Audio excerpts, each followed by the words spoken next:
do the outtakes. So I'm just setting this up now. Sure. Yeah, the camera's rolling already actually. Just put this a bit closer actually. So it's so everyone can see us and that. I think we're in picture quite well. Make sure our seats are turned into the facing towards this way, I think. I think it's in the right space there to have the seats turned this way. Yeah, is this alright? Yeah, just turn it a wee bit. Like this way? Yeah. Ah. Take the camera again. But I'm going to be doing this. This is my outtakes. You know what I mean? This is how I do the outtakes actually. Yeah, we're all good actually. We're all perfect. Nice. Camera's rolling.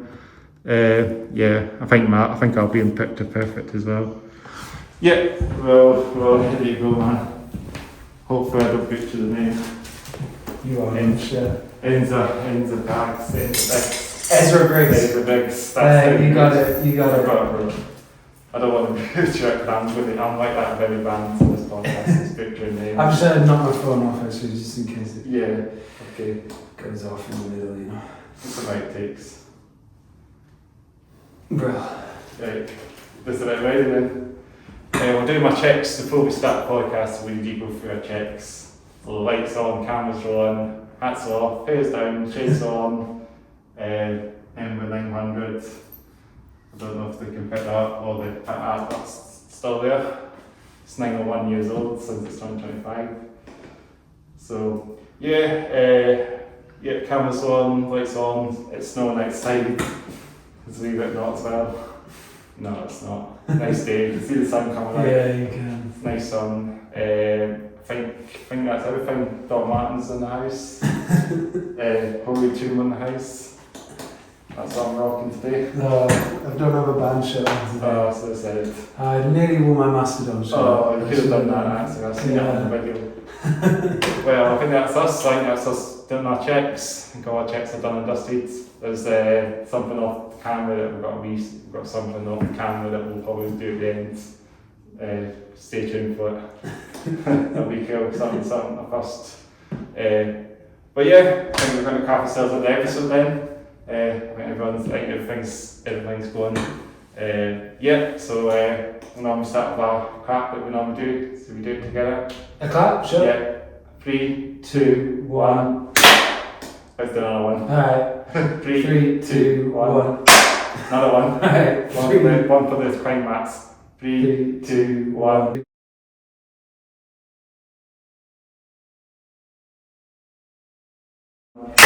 Welcome to the Hats Off Here Down podcast. We're on episode 81. We went on 81. Wow. Into the 1980s now. Yeah.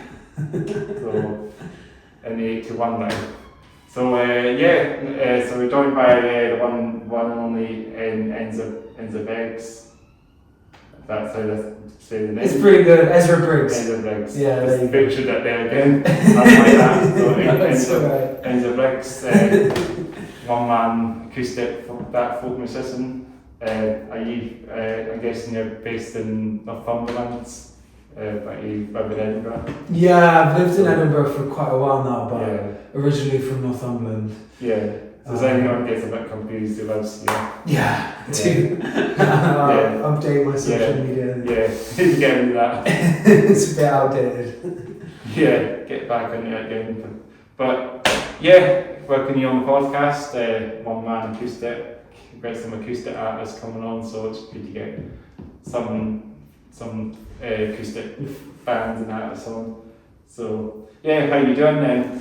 I'm good. Yeah, it's a really nice day. Well, We had day. a nice walk before, so Yeah. I'm feeling good. Nice walk, get ourselves into the spirit. Yeah, I went to see the Because castle to kind of get some folk energy going. Beautiful castle. It is a good castle. You said 15th century. Something like that. Or maybe 12th century, maybe to be honest. Oh, even better. Yeah, that's probably not. But it's like, it's pretty old. It is a bit of a ruin. So we plug the castle in the podcast, or because we sort of say it a few times as well. Craigmile Castle. Yeah, worth a visit. Worth a visit. Historic Scotland.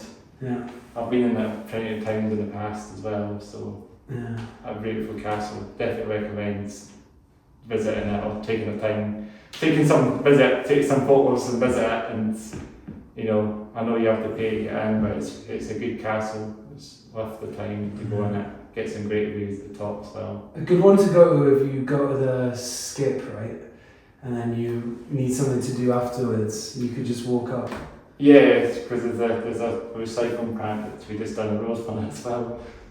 So it's a strange place to have our castle back. Like a strange park. You got a recycling plant, and then you got a castle on the top of the hill.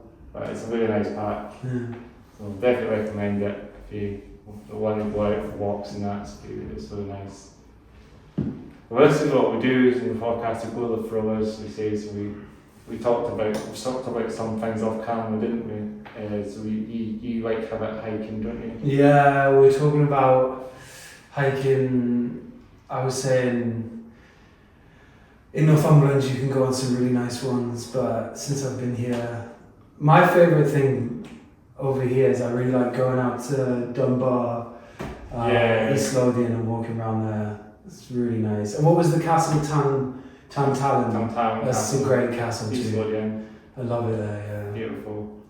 And then Dunbar, you were saying you've got the John Muir way there as well. Oh yeah. So you can walk all the way to Edinburgh from Dunbar to Edinburgh Yeah. to Glasgow. Quite famous. That's pretty good. Yeah, I've seen it when I'm there. Also, I do a bit of snorkeling, so yeah, you can go in the sea in Dunbar. It's pretty good actually. Hell yeah. Surfing as well? I used to, but I'm so bad. Last time I went was with my mate Jack in Tynemouth, and we had such a bad time because the waves were just too big, and afterwards I just thought, I'll pack this in. Yeah. Well, I think Dunbar's a wee bit of a surfing place. I've seen people, yeah, it does look good. You have to go down a slide for the bars to get all the proper stuff. It's like down at Devon and that. Oh yeah. That's the Mecca, I think. But people go up in Aberdeen too, I think, if you're really into it. Surfing They there get as some well. good, yeah. And the west coast of Ireland is also good. Yeah. It's just there's something with like proper waves there. Yeah, proper waves. Yeah. Clean water. Yeah, exactly. So you don't get sick. Yeah, it's quite hard to find these places where quite hard to find these spots there, but you can travel. You have to kind of travel there. Everyone will have their Volkswagen campers. Yeah, they do. Vibing along. I've got a Volkswagen Polo, so I kind of fit in. Okay, you need to hit to the camper van eventually. Yeah, maybe, yeah. The old school, they're expensive things, aren't they? Yeah, they are pricey. Yeah, but they've got the electric one now as well. So that's just sort of reinventing the wheel again with the sort of a electric Volkswagen ID Buzz, I think. Alright. So it's the electric van, it's the electric version of the camper van. It's like a classic, it's got like the sort of classic modern look to it. Well, that's quite cool, but it's fully electric. Yeah. Seen a couple of them driving around actually, funny enough, but just like company vans, you know. It's kind of like I guess it's like a revival of the OG camper van, you know, they've got like little Baldur's vans as well, panel vans, and then they also moved into like camper vans and what it is now. Yeah. Just the low key vibes. Yeah. So but get back on with the hiking again. I do lots of hiking as well, as I'm a proper hiker. I don't hike up Matt's hills, but you were talking about the Pentlands and stuff like that. Yeah. It'd be a beautiful hill way. You definitely get up the Pentlands. It's not as busy as Alpha I'd say, but no, not quite.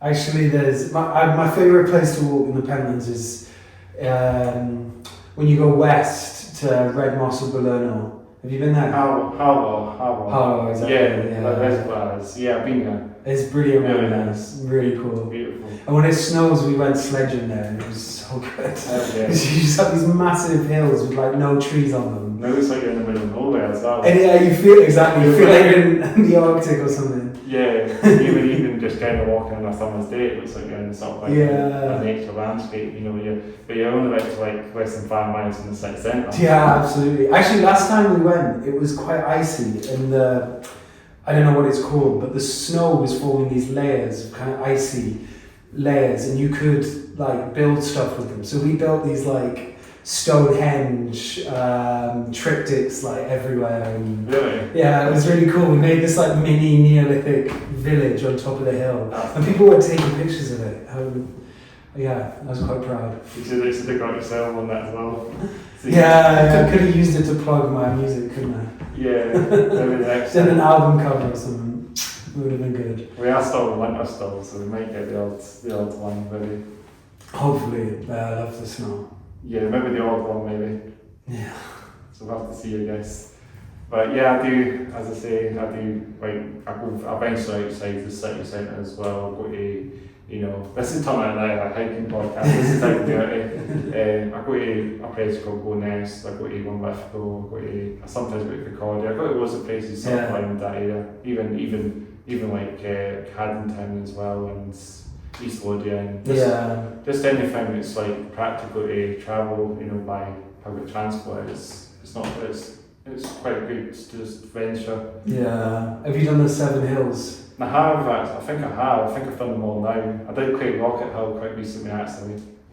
So that was really good. That was my first time being up Quaid Rocket. Nice, Believe it or not, that's the one I've sort of left out, I went up there just, I think it was like December December maybe. Right. Which one did you go up, east or west? On Quaid Rocket Hill. I think it probably was the west side where the bit right sort of overlooks the Bread Hills and that, but then do you have another bit side as well, Quaid Rocket? I just know, I think there's Easter and Wester in there. There's a golf course, it's with the university. Yeah, exactly. There, And they're sort of 2 different hills. I don't get why they get grouped in one, because I'm pretty sure to get between them you have to descend, cross a road and reascend. Yeah, that's what we ended up getting to this like golf course as well, there's golf courses. Oh yeah. We did that actually, we crossed the road and then went to this bit opposite. Yeah, I know you've been. I'm always ending up on golf courses, probably where I shouldn't be.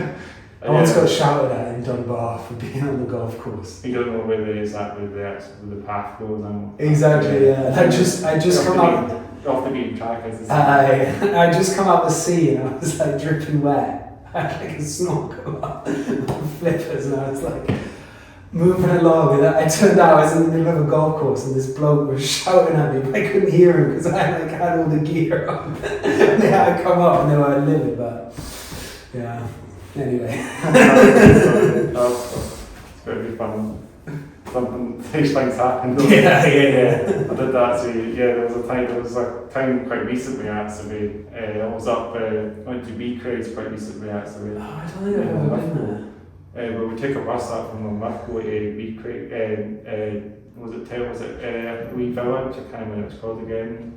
I can't remember the name of it again. But it's near Beacraze, so we ended up going to Beacraze Country Park near Lithgow. It was this tourist a few weeks ago, and this is that, but a few weeks ago, or something like a month ago when this happened, it was all snowing.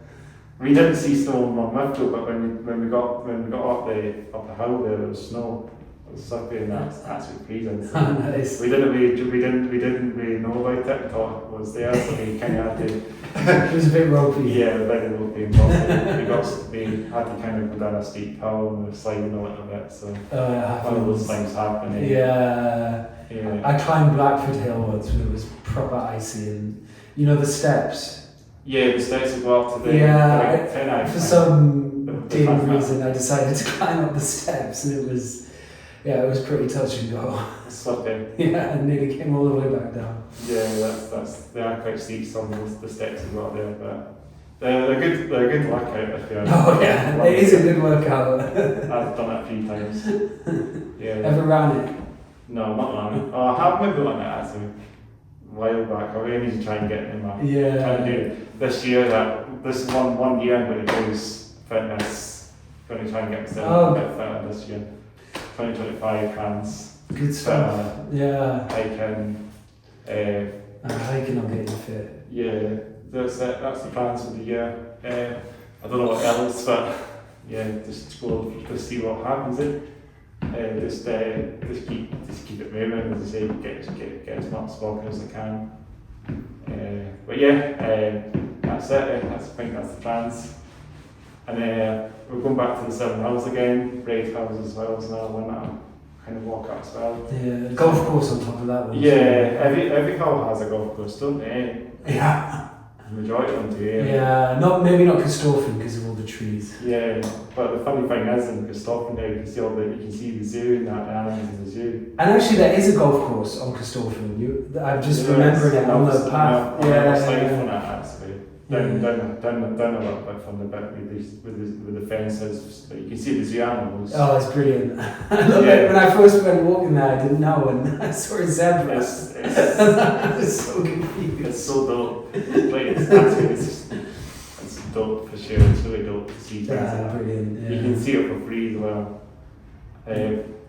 We saw some animal. I think we saw we saw some other animals there as well at the zoo. I can't remember what other animals were up in that bit in cruises, but zebra at one point there was definitely other animals. Yeah, I went to the zoo when I was in school on like a trip, but I've never been since I moved to Edinburgh. Is it quite pricey? Edinburgh Zoo. I haven't been there for years actually. Yeah. That's the school trip as well. Believe it or not. Yeah. Funny enough, I think probably like sort of maybe around sort of second to last year, from on to year of school probably was there. And sure it was 2012 or something, or 11. 2012 maybe, I think I left in 2013, but 2012 I think is when I was at the zoo.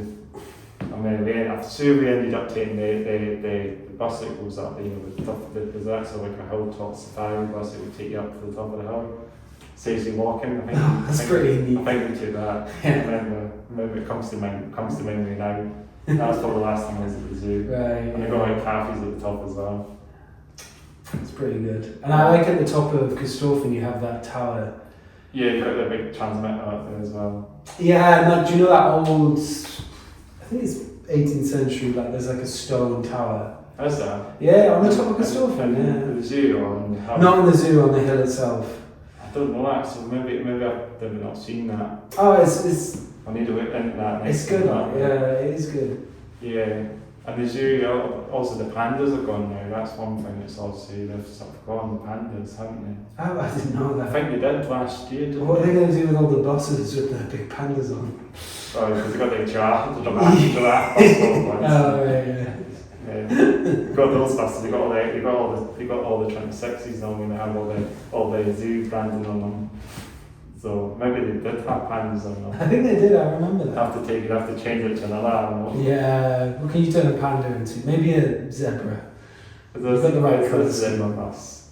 But maybe have like a big massive zebra wrap on the bus, say like they done with the giraffe bus, just have all them like wrapped in who's lap, zebra bus, a giraffe bus, a hippo bus.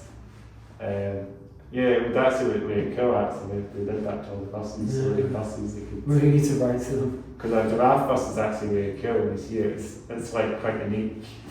It's like the only giraffe that's one in the city. Picking up passengers, that's it. So the giraffe actually does ferry passengers along. Yeah. Unlike the other ones that just got smaller ones. Well, that's a sort of a talk about transport then, on that subject now, hey? Do we talk about transport? Because sometimes I'm not going to talk about this on all my podcasts. Oh, well, buses and stuff. I'm happy to talk about transport. Yeah. I actually have a friend of mine has just started an Instagram account called Mucklothian Bus, where they like post different buses around it. Like a bus spot kind of thing. Yeah. So I plugged that. That's it. But what's your favourite Lothian bus then? Lothian bus. Mine's gonna be the 14 right now. Well, I've got the fit. I think the fit 49 is probably easier because it's quieter and it gets a bit busier. And I normally prefer buses when they're quieter, but just. The 49s also just come from the one in filming. I used to go up to Roseville back in the day, but then because it used to be a lot busier coming past my area, it was kind of packed sometimes in the mornings. But the 33 can be busy, but then it can be quiet. I do like that service. Oh right. I used to when I lived in Sawton, I used to get the 30. ferries are just packed all the time. Yeah, it's that bus There's is a like single decker bus to put on because of the low bridge. such a chaotic bus. Like when I'm on it, stuff always happens. And actually, one time I was the problem because I got on it to sell a GameCube on eBay, and when I got off it, I realised I'd left one of the controllers on the bus. So it was packed, and it was on Surgeon's Hall where I got off it. I had to get back on. The bus driver was nice because they stopped, let me back on. Yeah. Like, there's all these people, and I have to like lie on the floor to like reach this controller. Sometimes you get the grumpy drivers that they have as well. Oh yeah, no, this driver was dead canny. This one's a bit, this one's quite low key. He doesn't want to get on. He doesn't want to drive away. Yeah. But you got some of those drivers that just want to be there, want to get back, Yeah, I love it when they wait for you when they see you running. Yeah, that always makes you go. Some won't, yeah. Some don't. You have to just have to wait on the next bus. Oh yeah, that's the worst. Then I guess when he shuts the doors, then that's it.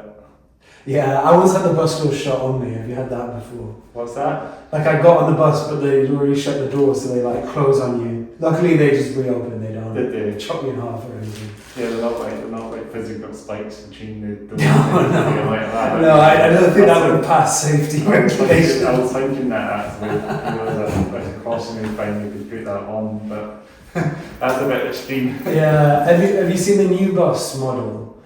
I'm seeing it about the electric ones that the electric ones on the 8s now, they're on the 8s and pretty cool. 9s or the don't they? I haven't not been on one yet. Do you know announcements on those ones actually? They put the new announcements thing, so there's a different voiceover on the newer ones now. They've got a route map on the electrics now, so it shows you where your bus is and really like an ETA time when it's supposed to arrive at this area. Well, the one I got, because right now they say like next stop. Next stop, But this one it actually has like a map. Yeah. Oh wow. Arriving in something. That's pretty cool. Arriving in like something like this area in like 10 minutes or something, Oh, that is helpful. Are they going to electrify the whole network? Believe it eventually in the near future they'll just gradually do it, Right, yeah. So I think this is a start that we're actually getting. I think this is kind of like a start now that we actually are getting proper electric buses that actually work and don't have to break down half the time. Some of them are just they have to. The batteries are a bit better as well. Yeah. They're not like come out after a while. Because that has happened, I think, to a lot of buses. They just come out, I guess. And they have to probably put they probably have to put their hazard lights on and stop. Yeah, it sounds like a bit of a nightmare. You don't want that. No. Well, I think they've improved it. I think these new buses now are fancy, really nice. I'm a big fan of the Lothian Bus app as well. Do you use that? Yeah, I use the app. And whenever someone moves to Edinburgh, that's my first bit of advice, get the app. Yeah. I think it's pretty good. I like that it shows you where they are. Except if you've ever been on the app and you click on the bus you're waiting for and it like teleports through the city and it makes loads of lines everywhere and there's like the bus is in an alternate dimension. Like a route map thing, it shows you where the bus is. It shows you where the bus is. Yeah, there's a thing called bustimes.org actually. I should plug that in the podcast, but bustimes.org actually does show you the route maps of the buses that exactly are. I've actually been using that quite lately actually for buses, Oh right, yeah. If it actually has the buses tracked, they don't always track the buses and all the Yeah, no, I guess they need the instruments. But yeah, the Lothian Bus app, if you click on, you can see where the bus is. Yeah. It's quite useful. And actually, one problem with it is sometimes the buses disappear. Yeah, well that's on the tracker, isn't it, on the bus? Yeah. They fixed that, I think, now. Oh, have they? Yeah, so if you're on a bus, if you're waiting on a bus, it shows you when they're due now. Oh, yeah. Apparently they've sorted that out now. I don't know what it was, it must have been a wee software. Just so, yeah. It seems like this is probably what's by the internet, these bus trackers now, so just whenever there's an update to the software, they just throw it out and there you have it. It causes all kinds of havoc. Yeah, there was a bit of havoc at the start, but then the buses don't show up, they disappear. The worst thing is when you've been waiting like 20 minutes because it says it's in 20 minutes. Yeah. And then like it disappears. That's always right. And it like gaslights you, and you've been waiting for this bus for 20 minutes, and now it's pretending that it never existed. Yeah. But it's like that, I know, thankfully. Right, that's good. That's good. Yeah. The other thing I hate is when you're waiting at a stop that's closed and you don't realise. And then you try to get on the bus, and the bus driver shakes their head at you, and you're like, oh, The bus might be full or something. Yeah. Or something like that as well. Yeah. I should also plug in Borders buses as well. Oh, right. They're a great bus company. I've heard you can take your bike on. On the X62s, they've got a couple of them actually. They actually have bike racks fitted on them. I have plugged this on the back sphere. There's also a lot of the bands, Borders buses. Alright, I've never been on one, to be fair. They're brilliant buses. I think they're just like wooden buses, but like the Borders version of the wooden buses. The drivers are really nice. The buses are a lot of nice modern buses to have as well. They don't have like old crap type buses like bus does. Do they go out to East Lothian? There's a 253 service actually, which is the one that goes to Beckham and Trees. That's the one that sort of crosses over. But it goes to Haddington and then Dunbar, so it does go to East Lothian. I reckon I've been on that because I was on a train and it broke down in Dunbar. Oh no! We all had to get off. That's it. We all had to get on the Dunbar. It might have been a Borders bus. Yeah, is that your train story then? Because we talk about trains on this podcast. Oh, dude, that is my train story. Actually, I'll elaborate on it a bit because, I felt quite clever. And actually, I can plug the Lothian bus out. We're on this train and it broke down, so 200, 300 people get off the train. Scotland, is that? Wasn't actually, it was LNER, to be fair, so... is it one of the Zuma trains or something? Yeah. Difficult. And it broke down, it was like 11 p.m. Oh, that's and they said, they tannoyed and they said, we're going to get taxis from Edinburgh. Yeah. And I thought, Christ, that's going to take forever. It's going to be shit. Yeah. So everyone just piled out and waited at the bus stop. Wait for the... Obviously the bus, whatever it was, the one that goes from Dunbar to Edinburgh, turns up and like, it's just a normal public bus, so it takes like 30 people and then it's full. Yeah. And there's a massive queue and I'm like in the middle of it and I'm thinking, oh Christ, it's going to take ages. Lothian bus app. I was like, why don't I just walk to the bus stop up the way and get on it before everyone else? And so I went on the Lothian bus app, used the route to figure out where the previous bus stop was. Went there, I was the only one there and I got on the bus. Yeah, that's good. Honestly, I was chuffed with that. Easy, that's it. Do it from the terminus, I guess. Say where the driver stops the terminate, and you might be lucky to get it there. Yeah, no, and actually, I've noticed a few times in Edinburgh, if you just walk like 1 or 2 stops up the way, then you get a seat. Yeah, because the driver's just sitting there. Yeah. On his newspaper, while he's waiting on the time. So that night I made it back to Edinburgh. I was still at 1 a.m, but it was better than being stuck on the train. That's sure not in taxi. Yeah. I know that we do talk about trains a bit on this podcast, but I'm guessing because as they say they have got these like older trains have taken out of service a while back. The older trains also went up a while back. Oh right. Yeah, they don't come up to anyone anymore. They were nice trains, but that's probably the reliable ones. But then there's new ones that just they're nice, but they're also not as reliable, I guess. So what other things train related stories do you have then, or anything train related that you can I don't have much to be honest. I'm always leaving stuff on trains because I'm quite forgetful. Yeah. So I have a lot of stories about lost property. Lost property. Yeah. So I have that. Actually, I came up to Edinburgh last year. My mum made me some banana bread, and I was really happy. And I took it back with me, and I left it on a bus. I left it on the 30 actually. On the 30. Never got it back. And I called, and they said, "Oh no, I did the web form." And I said, look, this banana bread will go off in 2 days, so please just eat it. It's really good. My mum makes nice banana bread. Don't think it's a bomb or something and blow it up. No. It's like that. It's like the world speed up. That's what I'm going to say. Do you have any good train stories? Train stories. I've used. I know the trains are expensive these days. That's one thing. Yeah. And they go on strike. Yeah. But no, I do like my trains. I'm a bit of a train geek. Nice. If everyone knows me now, because I talk about it all the time. There's a freight line, as you know. There's the old freight train that runs behind us as well. Is it just freight on that line? I think so. But there's the odd passenger train actually does run up there occasionally. I have seen the odd one, but it's mostly freight. So there's like a container train that goes past it quite often. Right, yeah. I remember in Morningside I've seen is that the same line? Yeah, it's the same line. It just goes all the way there. It goes all the way to it's a suburban line, so it goes along it eventually goes to Portobello, the big Craig and Tinney.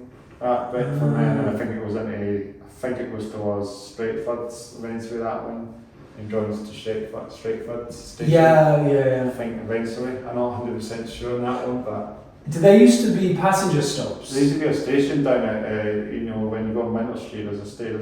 I think there was no station. It used to be there. Right. Yeah, but the shuttle. It's a shame. It's not just news. It's just a suburban line. It's just the trains that just move a line now. But it might open it as a suburban line again and just have stopping services again, but I don't know. That'd be good. It's not very, I think they've got buses anyway. If we go on the bus services, they've taken a lot of that over now. Yeah. So I don't see, I think it's more unlikely now for that to materialise. And then you've got all the trams now. So I think the trams will make up for a lot of the train stuff. Yeah, you're right. They're extending the tram line, aren't they? Yeah, they're supposed to be bringing them up to Dalkeith a bit, up to the Welland Family eventually. I don't know when that's going to happen, but it's sometime in the near future. That'd be good. So will it all be still one line, or will there be a fork?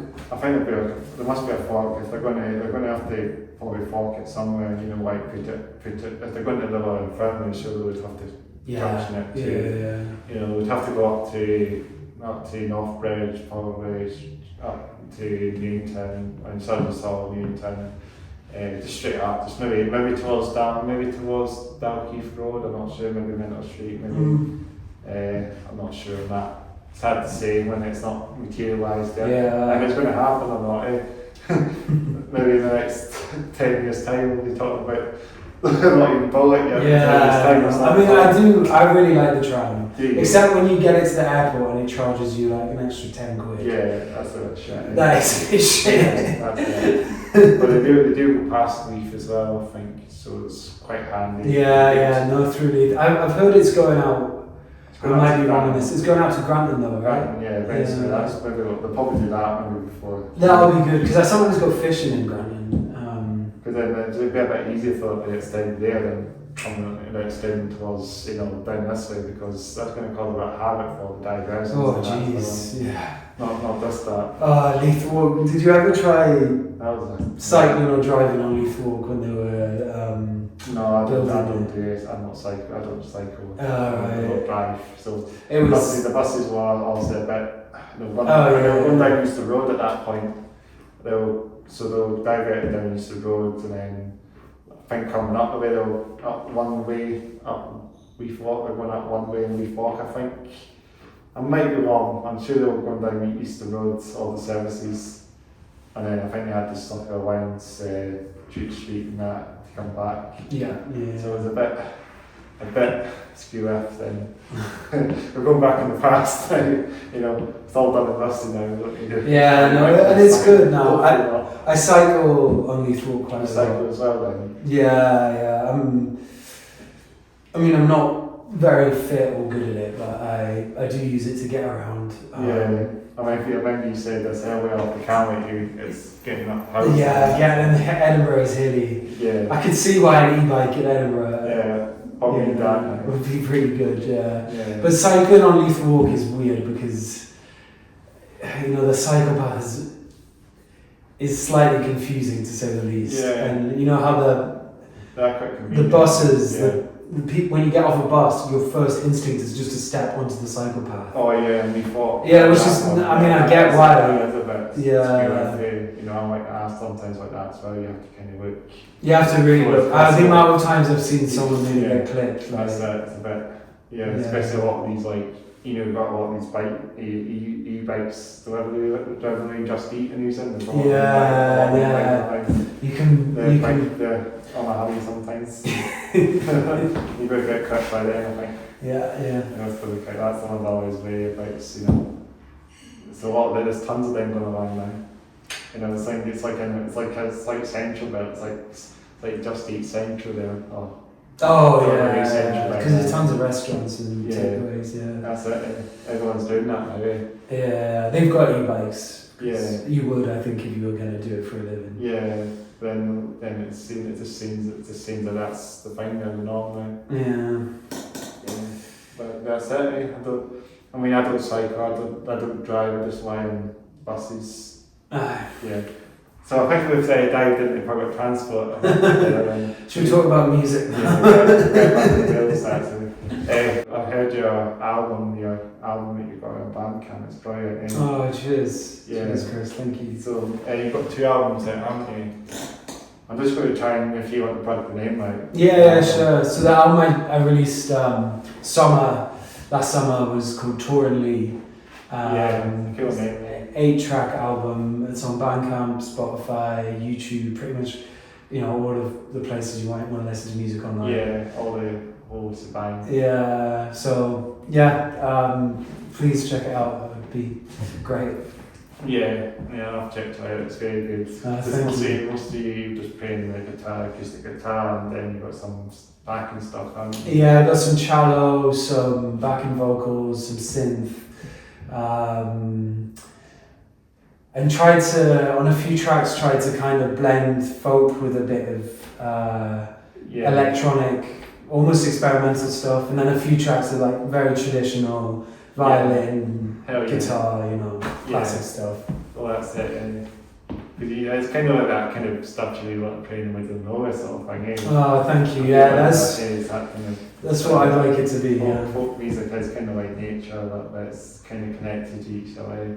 Yeah, folk and nature. Absolutely. And I think for me, I really like songs when you listen to them. They really sort of put you in a specific place. They really make you think of, I don't know, where it might be. It might be like a place from your childhood, or just like a memory. I love that sort of evocative sense you get. And so I think with folk music, you can really build a kind of world to that in that way. It just reminds me of like Radiohead a little bit, because that was one of my childhood sort of stuff I listened to. My dad was a big Radiohead fan, so you used to put a lot of that back on as a kid. Oh yeah, it's good stuff. It's good stuff. It's good nostalgia. It's actually really good nostalgia. I listen to a lot of Radiohead.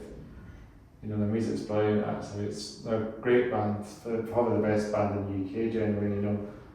Britpop bands, just great bands. I never really listened to a lot of Radiohead until recently. But they've got some heavier stuff as well on some of the songs. Yeah, no, it's really good.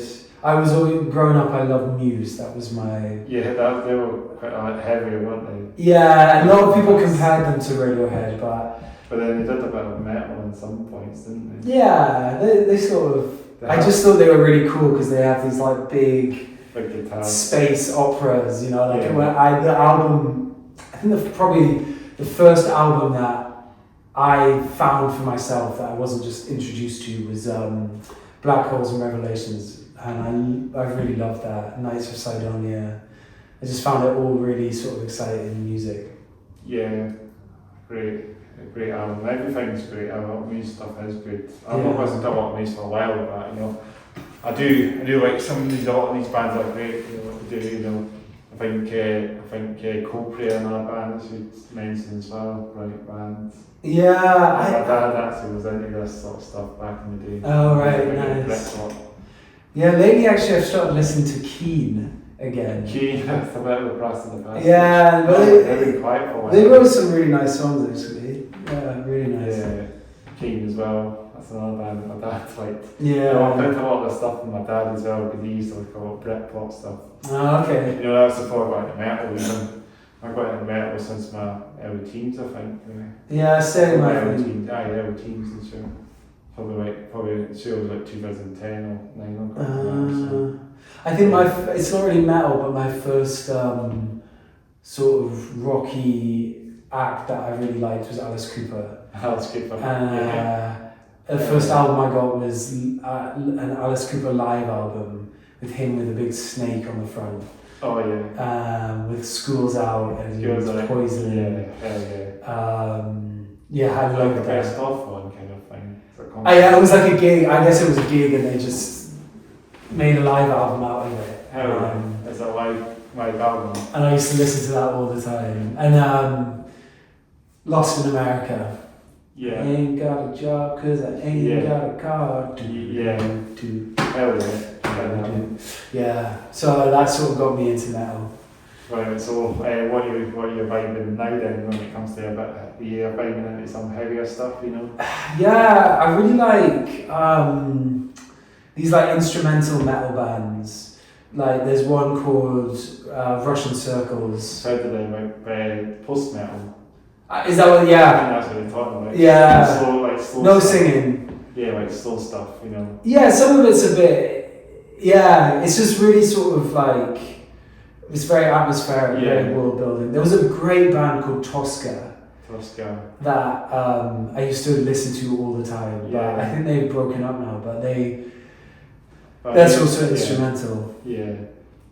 And there's the other band as well. I don't know. Probably not a post-metal band. I don't know if I should plug it in or not. But I know it's got a bit of a bad hearing about it. The band ISIS as well. You know the post-metal band. Right. I've not heard of them actually. Well, but they're named after that. You know. Terrorist group. Yeah. Or maybe they're named after. There's an Egyptian god called Isis too. Yeah, so it might be that. Brilliant band. Oh, nice. I also have a mate who I used to play in a band with when I was a teenager. Our band was called 22 Dropout, and we played like punk. I thought that was going to be the name. 22 Dropout. A pop punk. Yeah, exactly. But he's gone on. He makes instrumental metal. So he's called. Well, his name is RYS, or is Reese, but it's RYS. Really good stuff. So I'll plug him because he was the one who made the demo. Yeah, just really cool, like instrumental metal. Insane guitar player. Yeah, you have to get him on too. Yeah, and actually, that playing with that band, Jack, Neil, and Reese, who were in the band together. Are they Edinburgh based or? No, Gateshead, Newcastle. Yeah. You might know some bands actually from that area, Newcastle, because I have had a lot of Newcastle bands on the past on this podcast. So yeah, so there might be a few names that you might know. Oh, nice. Like bands, like you know. So they might know, they might know them, so right. Newcastle bands. Well, another plug I can give is for a Newcastle folk duo, but Hell's Patterson. Not heard of them, I don't think, no. Well, they're going to be supporting me at Leith Depot and because you're playing this, aren't you? Yeah, on Saturday, February 15th. Yeah, is it 15th? Is it not 14th? No, 15th, yeah. Oh, 15th. Yeah. And so not all the way then. What's that? Not too far. Not too far, no. And Hell's Patterson and Zach Savage will be playing with me, and another great artist from Liverpool, Grace Elizabeth Harvey. So I'll share ticket details and stuff on social media. Yeah, that's good. I might get down to it. It'd be brilliant. I would love to come down, see what I'm doing that day as well.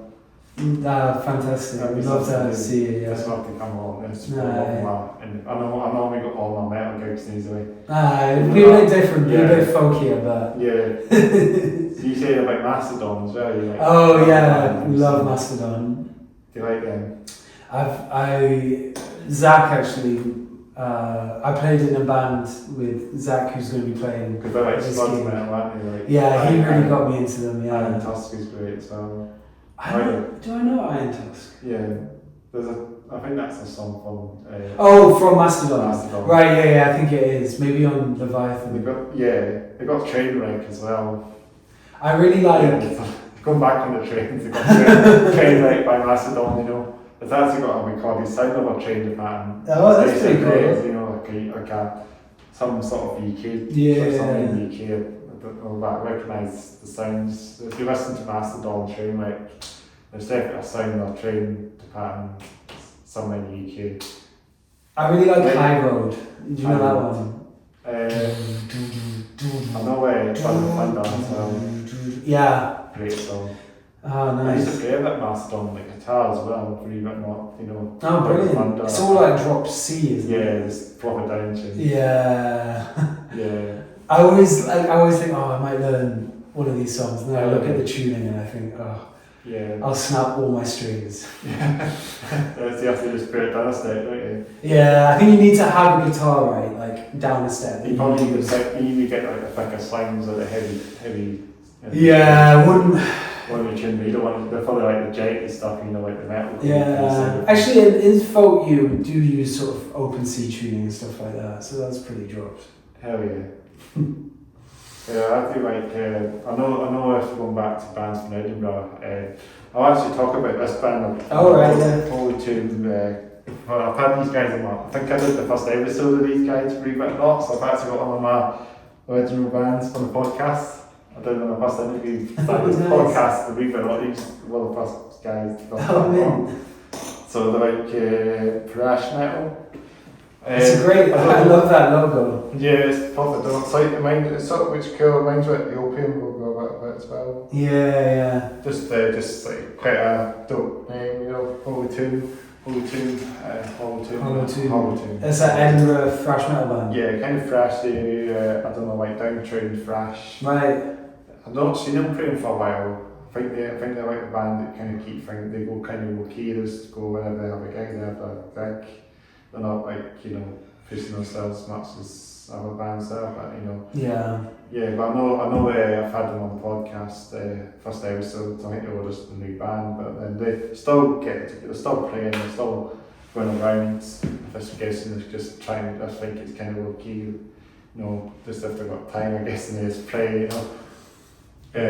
But I do like the band. I'll try and hit them up again if I listen and see what I can get on, because I've had a few member changes, I think, as well, maybe. I've seen them, I think I saw them in last year sometime, because they were playing last year. Right. So they're not like disappeared, that was member changes, I think. So they're definitely players, they're just maybe occasionally just occasionally. But yeah, I'm going through my trip now, but what other bands from Edinburgh? Do you know any bands from Edinburgh, and that bands you want in from Edinburgh? Is there any ones you know, or maybe you don't know any as much as that? I know a lot of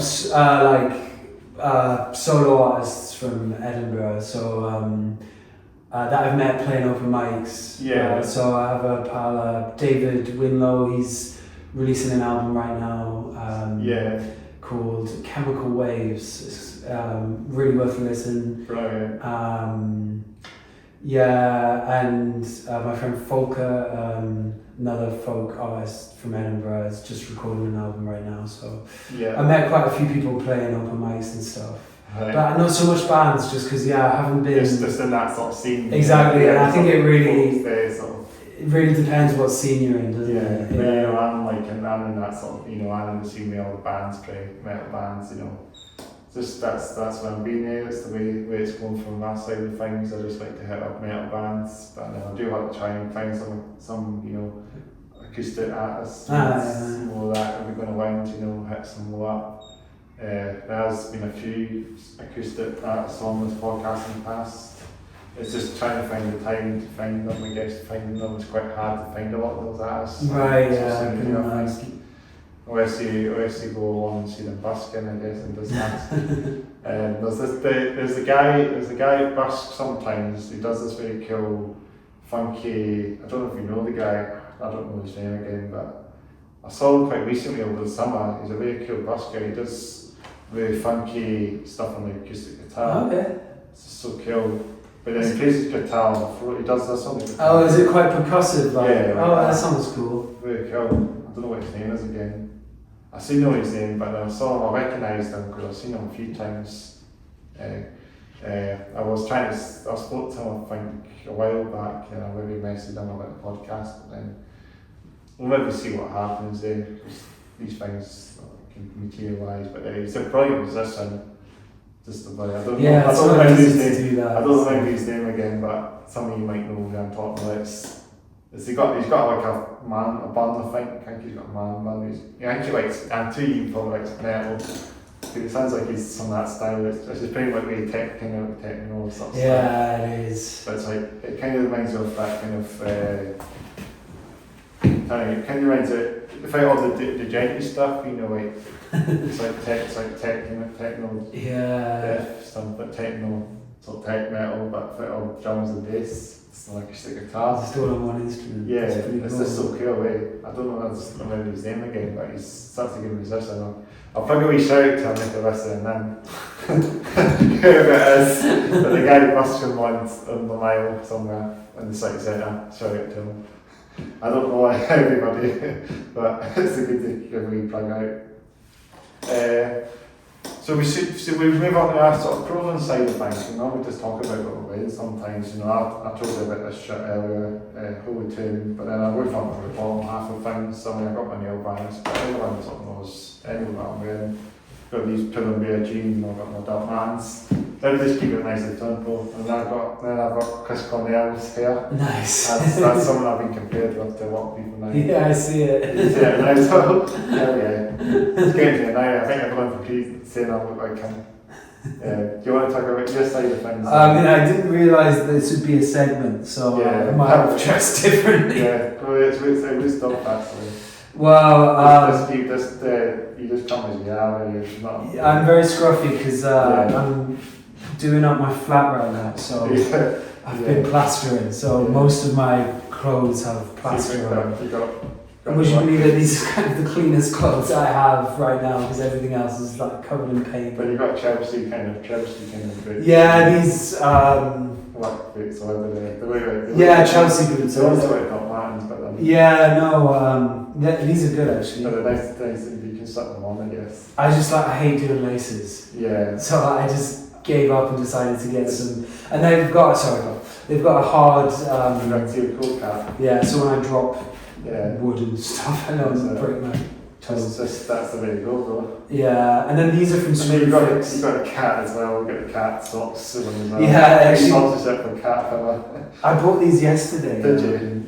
Where from? Home base. Yeah, because they're having a massive. They're closing down. Oh yeah, really? Yeah, they're having a massive sale. That's that'll be a shame for them to shut down. So they're actually showing, because there is actually one home base in Edinburgh now, and it's the one at Greenleaf, yeah. So that's going to be closing then. It's closing, they've got a 50% off sale. So let's get in there and get that. So I went in there, just started to buy some stuff, bought some wood. It's good for decorating, I guess. Exactly, yeah. So that's what I got. These are from Screwfix. This, my sister got me as a present. Looks like a jumper there. This is just a t-shirt. It's like a Paul Smith shirt.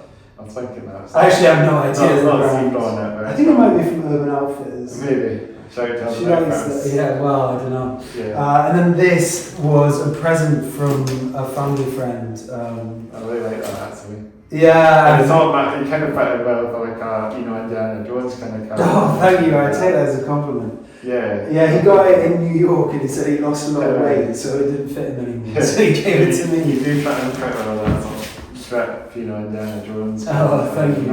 Well, I just had it fixed actually because it completely ripped open at the back. So there's a tailor's near me. It was so you got that sort of sold that in or something? They've sold it all up. Yeah, this was all open. So I think it was worth it. It should be okay. I tried to learn sewing, and I can do a little bit, but it was beyond me. Yeah. It was well beyond me. Yeah, and then I've got some stuff off camera as well, but not much to say really. Yeah. Just a jacket and a jumper. Nice. I'm not really going to talk about that because I don't want my short, don't really want to kind of go around. Maybe do a wee fashion thing, maybe yeah, but that's it. I've got my chain light stuff in today, tries around. Nice. So keeping it at that as well. That's my trip really. Just simple. I mean, it is quite chill right enough, out there, but I'm not too bad when it kind of warms up a little bit. Yeah, it's alright in here, isn't it? Yeah, that's it. Yeah, so we can talk about Yeah, so how do you get, I'm just going to say how you started, how you got into music or something. Oh, yeah, that's yeah. something we chat. So like you, I got into metal when I was a teenager, and I got into punk rock and like bands like The Offspring, Sum 41. You got in that sort of year, not millennium year, you got into that. Yeah, exactly. Yeah, you got, yeah, so that sort of year. So I was so I learned guitar so I could start playing in bands. And that's how I played violin. I still play a bit, fiddle mainly. So that was my first instrument, and that that's all like classical stuff. And then I learned. My brother played guitar. My dad plays guitar, so I sort of would steal their guitars and play on it. And it was a lot more fun when I was a teenager than violin. So I just started playing, and then I was playing in bands and I was singing in bands, and then when I went to university I just sort of started listening to less, rock and stuff, and listening to more, just a broader range of stuff, but I started to get really into Bert Jansch. He's a Scottish folk guitarist from I think his first albums came out in the 60s. I don't know, Spotify recommended to me one day. You got a few, so on your YouTube channel, do you have covers as well? Oh, I've got quite a few, and actually a lot of the stuff I cover, like the folk artists, are ones that I think were really got me into it. So Bert Jansch, a guy called John Renbourn, I think I've got covers of both of them. So that's some of your influences then? Definitely, and then I also got quite into Leonard Cohen, because I quite like poetry, and I was always quite into that in school actually. And then I realised there's this crossover between poetry and music, and Leonard Cohen for me was the first person I'd heard who was sort of writing lyrics that I really felt you could read the lyrics by themselves and they would read like a good poem, and he somehow managed to put it to music.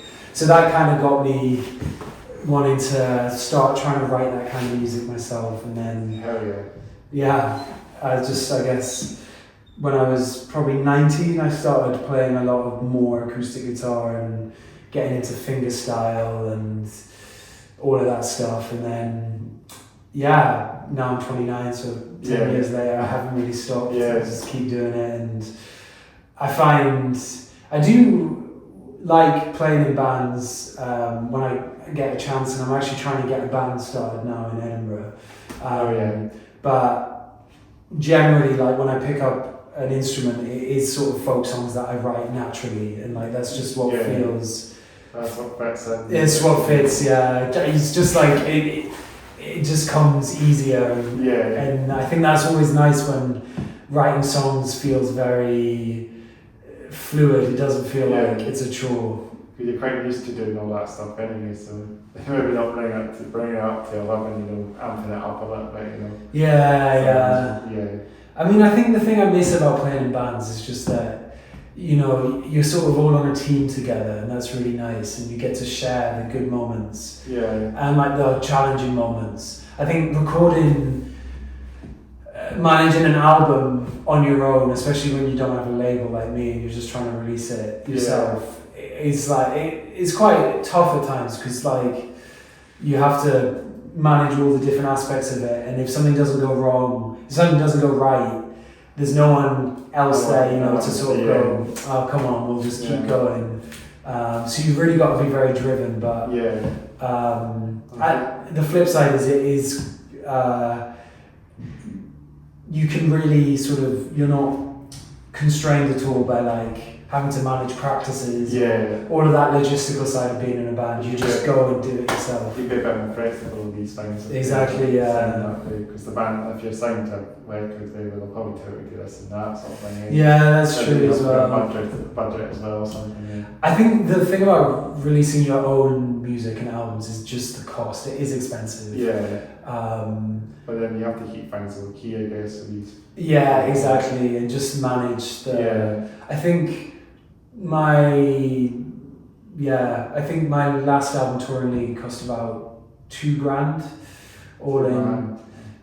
So some of that, I mean, I work, so I put part of my salary toward that, and then I busked a bit, gig money, but it is an investment, and there's a lot to do. But at the end of the day, it is really fun too. Yeah. It's satisfying, for me, like when you write songs and record them, the next stage is to want to go and do them in a studio and because you're quite excited to hear what they might sound like. Yeah. And I think you've got a photo somewhere, I think you're in a studio somewhere. Yes, so this album I worked at Blank Studios in Heaton in Newcastle. Shout out to them. Shout out to them, they were brilliant, and worked with a great producer called Sam, who's actually in a metal band called Pigs. Really? Yeah. They'll be a good band to hit up for sure. Yeah, and he also does a lot of his own stuff too. Robert O, he does his own sort of remixing, DJing stuff. But he was a great producer to work with, and really helped me manage on a budget to outdo. And then I also worked with a load of great musicians. So my friends like Neil, Zach, Hells, Katie, all came and played on the record, and I got a great trumpeter to come and play called Graham, and that really helped actually, because it became a bit more collaborative, having people come on and contribute ideas. It's a really nice way of working. There we go. That's it. I'm going to give a wee quick plug again, but one of my friends actually does like low-key stuff as well, but it's not like metal stuff, but he does other stuff as well. And my friend, so he does like super trap stuff, like beaty stuff, but he does it I think as well, and just puts on YouTube and that. That's what I mean. He doesn't do it. I mean, he's into metal, like my friend, I'll just give a wee plug in that from him as well. He does stuff as well, but that's the thing about being a musician. You have to do everything simple. Yeah. But it's hard to get a record label to come and sign you maybe. But then I think like a couple of decades ago that was the way, but I think these days, because you can self-release, and if you get picked up on like a Spotify algorithm or something like that, it can really like launch you. So you get like sold out shows, I guess, a little bit. You're just like a new band and you're actually selling out. It's the first start. Yeah, definitely, and I think that's quite exciting, to be honest, because I guess there's more opportunity if you have to be a bit canny about how to use the algorithms and all of that stuff. And I'm pretty bad at that. Same. This podcast will be a bit funny, the algorithm, and it might work. The views can be varied on this podcast now I think about it. Sometimes they get 100 views and sometimes they get like 50 views. Yeah. It seems like this is the case, I don't know. Yeah. I think also when it gets shared out on social media, it might boost the views. That's all what I've I'll give it a share. Yeah, disclaimer. I've had a bit of ups. I have been views ups and downs. It's same on my channel. Because occasionally I've only had the worst ones. I think I'm going to go like 30 views. Right. And I don't think anyone's bothered saying it out or taking it out there as much. But then that's it. I'll just go. I'm not fussed about it. This podcast is just just going to the throwaway, hats off your down. It's just keeping it going and see how many beats the Cybers will get. We did suppress 300 to Cybers, so that was a big. Oh, that's brilliant. Before the end of the year, we went to 300. On the last podcast, I've always said that probably clearly. I was at 300, so. So. I know. My attitude is, because my YouTube views vary, like sometimes I'll get a video that gets like 10, sometimes I'll get a couple thousand. And my attitude really is like, I just film the videos I want to make and release them when I want to release them. On my phone and that's it. And I don't really think too much about it, and then if they get popular, that's good, but I know. They say, like, what I did, I just released an album, the whole thing at once. I have heard that if you're unsigned, relatively undiscovered, like, it's best not to do that, to release singles. And I can see that, I probably should have done that, but I think, for me, it's just sort of, I don't feel like I really understand how to optimize it, so I just do the thing that I'm comfortable with. Yeah. And then if it takes off, It just happens. yeah, and then like I randomly, one of my last album, my first album, The November Guest, I shared one of the songs on Reddit. Oh yeah. It got added to this Reddit Grammys. Yeah. And it won this like folk Grammy. Hell yeah. And that got me a few thousand like plays. And it was sort of out of nowhere, and that made me think I could never have saw this coming. So it's pretty random. Oh, that's a good start. That was nice. Yeah, that was good to hear. It helps a lot, but even if it's a if it's a small key in that as well. Yeah. No, I think I got about £80 in stream revenue that year, which is the most I've ever had. Have you said anything else we can maybe chat? Because we have got a wee special thing to do at this end of this podcast, a wee bit not. Well, I guess leading on to it, we could chat guitars. Yeah, let's do that then. Yeah, so what guitars do you have? So I've got a couple of guitars in my room. I've got what have I got? I've got a signature model of Guy Hawkes for next this. Nice. ESP GX600. Is that an Ibanez? No, it's not ESP. Oh, It's sorry. like a Pips, but it's a signature model. He calls it under his name with his initial Guy Hawkes 600. It's probably the biggest, more powerful one. I think he's got a 300 as well, or 200. I don't know, but there was a 600. This is probably his strash chick one. It's a black guitar with red pickups, EMG pickups. How many pickups? Two EMGs pickups. Humbuckers, I think. So really nice guitar. Sounds cool. It was a good artwork. I've seen the shop. It sort of matches my sort of colour of my room as well. So why not? Having a cool metal guitar, same sort of bench, same sort of colours, room colour as well. Do you have it mounted on the wall? I have it on a stand. Right, It's on my unit actually. So I have like a unit, and then I have the guitar on top of the unit.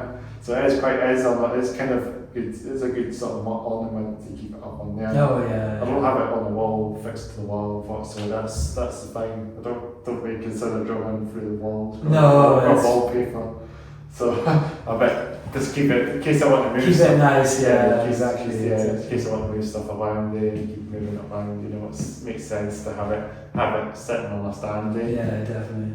And then I have an Ibanez, my other guitars, an Ibanez. I've got more guitars in the cupboard as well, so I can't remember what they are. I had the first guitar I bought was a BC Wix Warwick, like a very cheap Warwick with humbuckers. Probably not really branded guitar really. It was just a low key, went in the middle BC Wix guitar. Oh, nice. Just a random. I think it was like 190 quid maybe. Yeah. I got this one. I was in Brighton one day for some holiday, and there was a guitar shop, and I found it was a very nice. It was like a nice guitar, red PC Wix.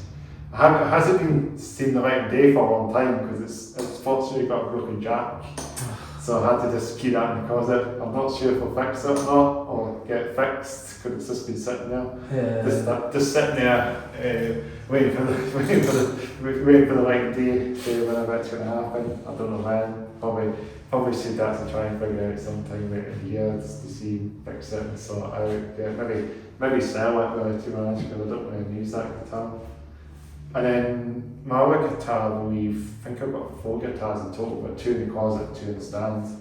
I've got a Les Paul, sort of kind of Gibson Les Paul. I don't know what model it is. It isn't like an actual OG one. It was a kind of wood finish one, black wood finish.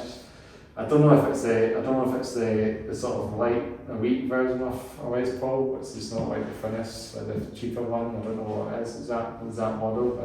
But it's a Gibson? It is a Gibson. Oh, nice. It's like a elite version, which is probably a bit more basic than other Les Pauls. I think it was quite cheap as well. I don't know how much I paid for it, but it was a good guitar. It's probably my second guitar I bought guitar off more money, so it was worth it. But then that's it.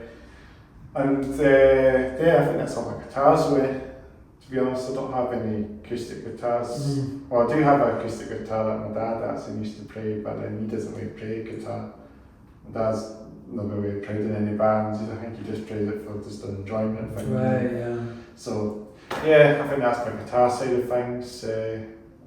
And I guess it would be just turned in for instruments then. Well, yeah, I guess I'll start with electric guitars and then I can end with that one and it'll be like a segue. Yeah, good segue actually. So, I've got a Yamaha Pacifica. Hell yeah. Which I really like, and this one it's the 611 model, so it's like a 611.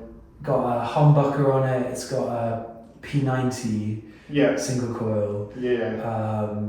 And it's very versatile because you get two very different sounds from those. Hell yeah. So that's pretty cool. I've got another Yamaha RGX A2. That's like I guess they had a reputation for being a bit gimmicky, but I think it's quite a cool guitar. It's white, and it has LEDs on the volume and pickup selector. Yeah. That glow like blue or green when you turn it on. Hell yeah. It's dead light. The machine heads on like your typical ones, they're like cylinders. Cylinder one. Yeah, and so you just the tuning peg. Sorry. They just turn them like a knob kind Yeah, of thing. exactly. It's quite cool. And it's dead light. It weighs like, actually I don't know how much, but like not very much at all for a guitar. Maybe 150 grams or something. It's quite light. It's really light. It looks a bit like, I think Matt Bellamy had a guitar. It wasn't that, but I think that's part of why I got it, because I thought it... Kind of like an everyday guitar you can just carry around, you know. Oh yeah, so that's my electrics. And then I have 3 acoustics. I've got my first guitar that my dad got me. It's a Yamaha FG, I think 150. It's from the 1970s. Probably old school then. Yeah, it's not even a solid top, but I think it sounds great. I really like it. He got it set up really nice, so it plays really well.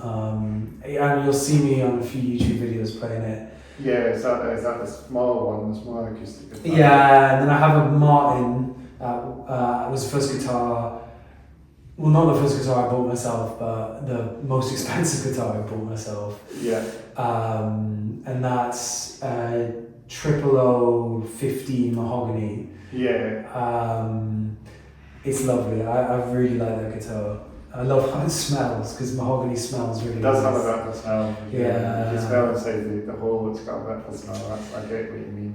So I need to get it fixed before my gig, because I found out my last gig that it's got an internal pickup. It's come ungrounded, so it buzzes. So that's like that. Is this like a second time I've got it sorted? So it's like a plug-in acoustic guitar. Not originally. It had some work on it to put in a pickup inside the sampler, which is hidden away. Yeah. So it's like a sort of semi-acoustic, you call it. I guess you would, wouldn't you? Yeah. It's a plug-in, I think it's semi. But it wasn't. It was built as a full acoustic. You can do both, I guess. Yeah, and it sounded. Oh, I love that guitar. I got it off eBay. I buy all my guitars on eBay. Actually. Yeah. Oh, yeah. And this one I got off eBay. Yeah. I guess I can go and get it. You could do that. So I could still check the product. Oh, right, yeah. So I won't cut all this stuff out, but just make sure everything's still going. So you got your guitar with you today. That's something that we've got something. Yeah. So this is a hats off head. I'm first, right? For the first time ever, I guess. Yeah. You got your acoustic guitar. Yeah. So this is a wee surprise for the podcast. This is you want to talk about guitar then? Yes, I will. Will you crash into the music? You're going to play a couple of tunes. I've played a few tunes, yeah. This is how good it is to have the acoustic session on the podcast. This is what we should do every with most of the acoustic artists. Just bring them all, bring their guitars and their instruments and like their wee session. I think this is going to be a great year. I was saying this a few times on the podcast in the past to bring acoustic guitars. And then why not? Just make it bigger, make it like a wee sort of session thing as well. Yeah, absolutely. My session thing, I guess in there you can just talk about the guitar. Yeah. So this is the actual pocket, you can show it and it's fresh to all the viewers. Yeah, exactly. Awesome. This is a classical guitar. I got it last year on eBay. It's from 1979. 1979. And you can see it's signed by the person who made it. So it's a Yamaha. Yeah, I don't know if that camera will pick it up. No, it won't, I'm sure. It's a Yamaha Grand Concert 5. And it's really nice. I don't know much, to be honest. I don't know much about guitars, but there's so many guitars. It's like cars a little bit. There's so many cars out there that you don't know, and there's so many guitar manufacturers. Exactly, but I love Yamahas. You probably noticed I've mentioned 4 Yamaha guitars. Yeah, but they also make motorbikes as well. Yeah, I think for the price, all the Yamaha guitars I've had have been good, so you kind of stick to what you trust. Japanese as well, so built for that Japanese stuff, so it's quite quality as well. Yeah, I think this was built in. Yeah, you see it says in Japan. Nippon Gaki, which I think means made in Japan. Yeah, that is Japanese. And I've installed a mod. How did you got more than this? Well, not really. I wanted to put a strap on it, but I didn't. Well, I took it to a luthier actually, and he said, you don't really want to drill a hole in this because it's such a nice guitar. So what I've done is I've got like a suction cup. Yeah. And I've put a suction cup on the bottom, and then I've just put the thing around the suction cup, and then I've put 2 bits of tape. Yeah, you have to kind of hope it'll last through. I've been basking with this quite a lot, and it seems good, but maybe I'll patent this and could become an entrepreneur with this eventually. You want to get some guitar specs and just like a plate of a book, you can be DIY and just tape them and it's a nice guitar flavor. Really nice. So do you want to just spin out a couple of songs then for the podcast for the exclusive? Yeah, absolutely. How many should we do then? What do you think? 3? Three's alright. Is 3 alright? 3 sounds good to me. Cool. So you can just introduce songs. Brilliant, yeah. That's the way to go. I'll just keep quiet, I guess. So that's that way you do the music. So this song's from my new album, and it's called The Wall. Go for it. The sun will rise again,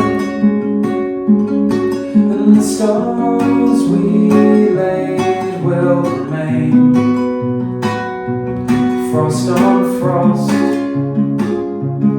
snow on snow. You're half of the fire in my soul.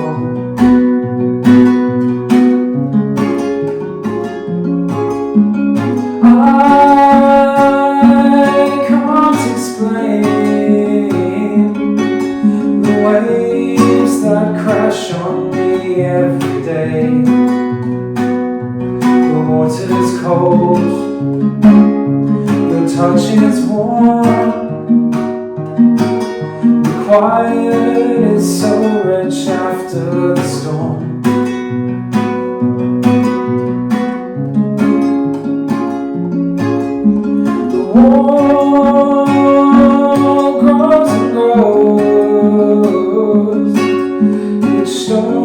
Has a job of its own. This one's for shape, this one's to hold. My job is to find a way home.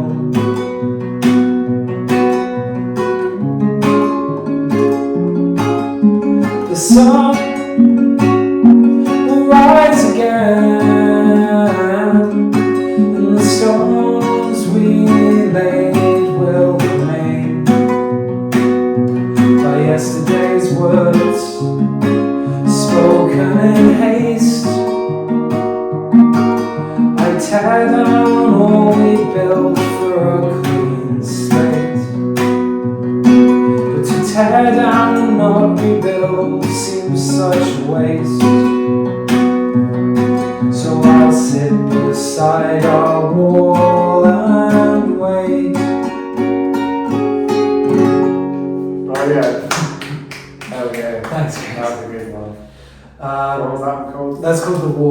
Wow.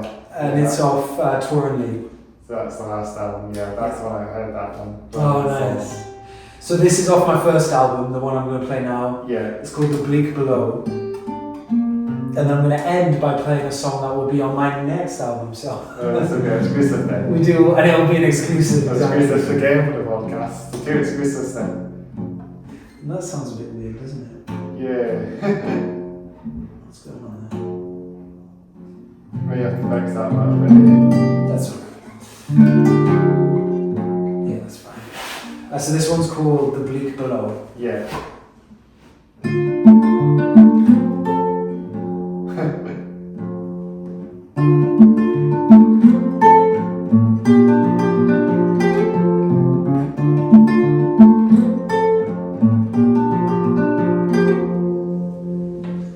Fire breaks,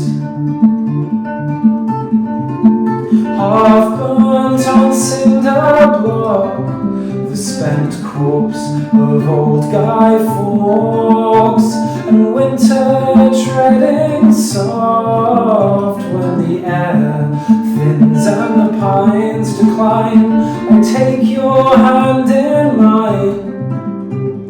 Autumn dealt her final round, has blended the green and the white, but you frown and raise a finger to the wind. These days are short and unkind. The sky is bare and it promises cold. Come home, my dear, let us hide. But I don't care about the cold, I feel good. In the frost and snow, take my scarf and wear my coat. I'm at home in the bleak below.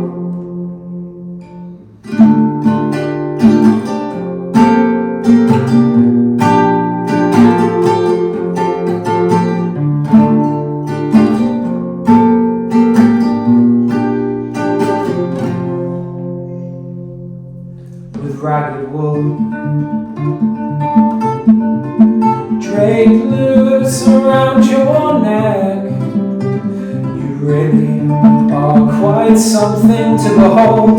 The warmest touch I've known yet.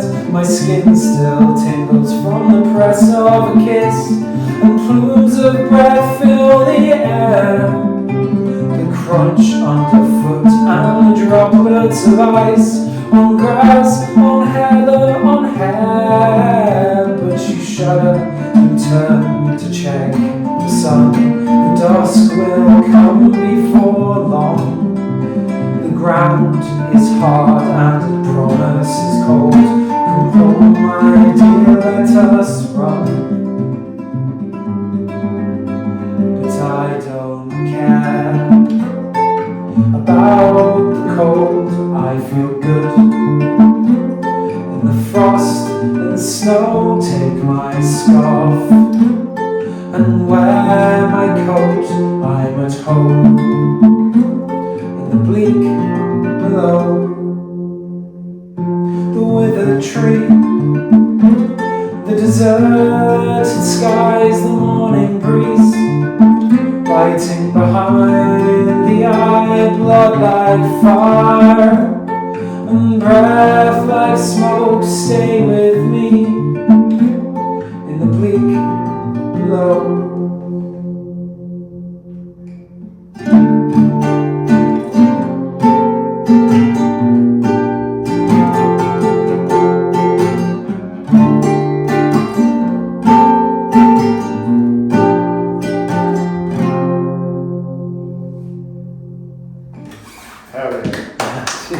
Great song. That's great. What a song. Well, good to see you live here as well. It makes sense. Thank you. It makes sense. That's the CD as well. So that's what I should do, is to see all the bands that come on. I can actually see them live, free as well.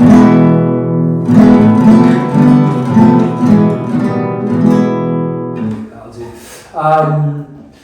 Yeah, so this one is a new one, so we'll so see how it goes. This will be exclusive then. Yeah. It's an annoying thing that happens with guitars when you put a cap on them, the tuning changes, the intonation is slightly different. Yeah, that's the straight. So this is what I'm doing for my podcast in the future, just do all that, Okay, this one's called Giant Tree. Giant Tree. Yeah. There's a giant tree out there somewhere. Yeah, somewhere. Behind the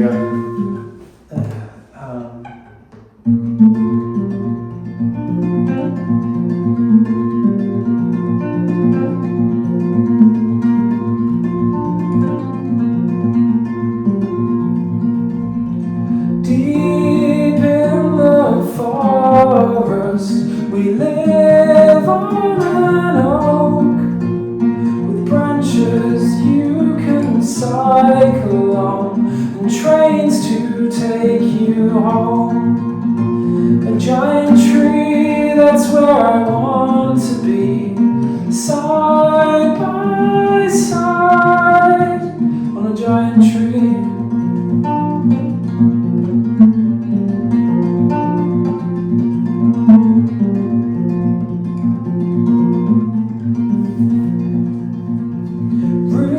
Dug deep into the earth's mantle, wars from its core, acorns the size of monuments make earthquakes when they fall. A giant tree that's home to you and me, side by side on a giant tree.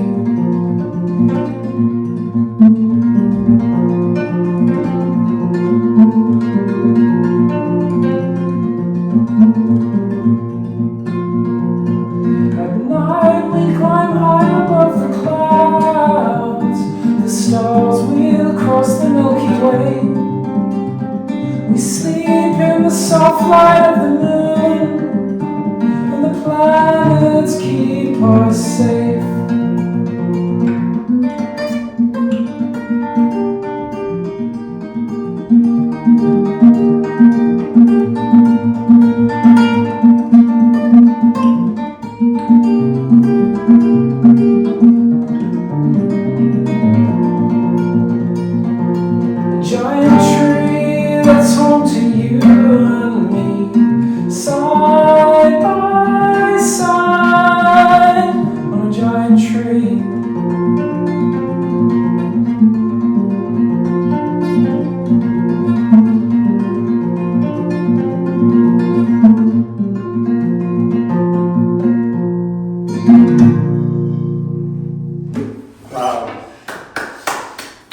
Cheers. That's a great song. Needs a bit more practice, but let's get what a song, man. No, At least got some trains in that as well. Yeah. Chain, trains, giant trees. That's it, yeah. I thought you were going to play that one anyway. Thought we'd have about trains and that. Yeah, it's been great. Thanks for bringing out some music from the podcast. Oh, honestly, happy. Thanks for having me on. That's a good way to make the podcast more music entertainment as well, than just talking, you know. Yeah, definitely. It's been a pleasure. It's a good start, a good way to start a good way to first on the podcast, and hopefully this will be a thing we can do in the future as well. Yeah. So we'll maybe wrap the podcast up maybe sort of completely, you know, as I say, I do all my sayings at the end. Yeah. But yeah, it's been a real pleasure to get you on, and Andrea, how do I say your name again? Don't worry, Ezra Briggs. Ezra Briggs. Been proud to get you on. Pal. It's been great. Yeah, thanks for having me. Yeah, great guitar as well. Good songs, nice and chilled as well, nice and classic music as well. We'll just have to get all the metal bands to do all the stuff in the future now. That's the plan. Bring all the instruments when they come on podcast. Bring some amps, guitars, everything, just for the whole session. If we can get some live sessions, but acoustic guitars is a good start, because then it's so easy to just bring it on, just start playing. You don't have to bring all your electrics and that. Yeah, but anything else you maybe want to say before we wrap the podcast up completely? No, just yeah, if you like those songs, we've got a gig. Check it on Bandcamp. Yeah, and social media, so you can do it. Exactly. Do all that. Social media, and I have this actually. That my friend made me for when I go busking, but it has all my social medias on it. Yeah, so it has all that. If you want to check, turn that links. There's your thing. So that's a good start then. So you just stick this up on your guitar, for example. Yeah, I did put it on my mic stand. Spotify links, that folk musician, so everyone knows you like your black metal, so you know, if you're that folk, you think you would like black metal or something extreme, but yeah, what a podcast, man. Just come back and see. Yeah. We just completely end up on. But it's been a brilliant time to get you on, my man. Good. Make sure you check all your social media. Make sure you check all your social media links. Also, if you want to check out my podcast, make sure to like, subscribe, comment below. Hopefully, this will be a new session we can just keep doing for future episodes. Just bring guitars, amps, anything. Acoustic guitars is for this start. When we expand the podcast a bit more, we might be able to get it a bit up to 11 eventually. So if you want to check the podcast out, just check it on, just like the video, subscribe, make sure to leave a comment below, and if you want to check out social media links will be in the description below as well. Also, if you want to check out my other YouTube channel, I've got a gaming channel to do as well. Oh, nice. So I just put video games and I put like gig stuff on there as well, believe it or not. Oh, like recording gigs and that? Yeah. Oh, brilliant. Yeah, so it's like quite cool. Just like bands, like metal bands, I do all that on there. Oh, nice. Yeah, I'll check it out, for sure. Yeah, give me a subscribe to that one, but we want to try and get this podcast channel up to a bit more, so we need to try and support this as much as we can as well. So you brought some of the music with us as well, so that might get this little drive up there for them. Yeah, but I think that's everything we've said, I think. I think we said your gig's on the 15th of February if you want to go down the weekend. Take that out. That's also a good place. There's ticket links on my social media. So just grab a ticket, try and get down, hopefully a good time out, get some mosh pits on the go. That's it. Just bring that on, just bring some of your metal friends along. That's it.